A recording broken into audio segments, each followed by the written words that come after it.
In Ezekiel, the Bible speaks about the Son of Man, who is clearly not Jesus at this top moment, is parallel of Jesus.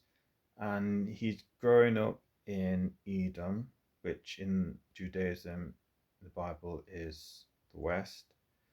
And he's growing up in thorn bushes or briars.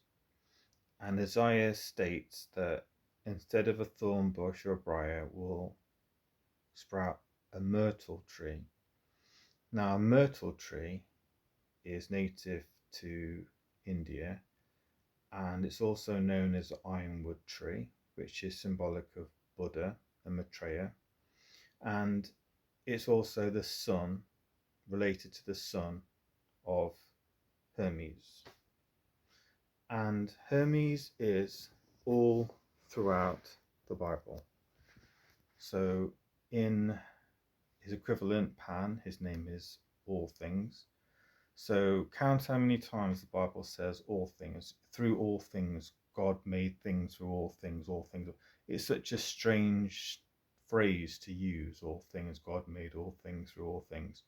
But it means, it's Pan. Pan means all things. And secondly, there is a reference to a cypress tree.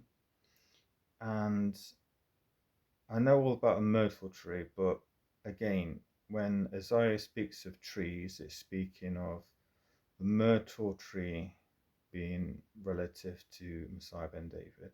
And I think it's the cypress tree is related to Messiah ben Joseph.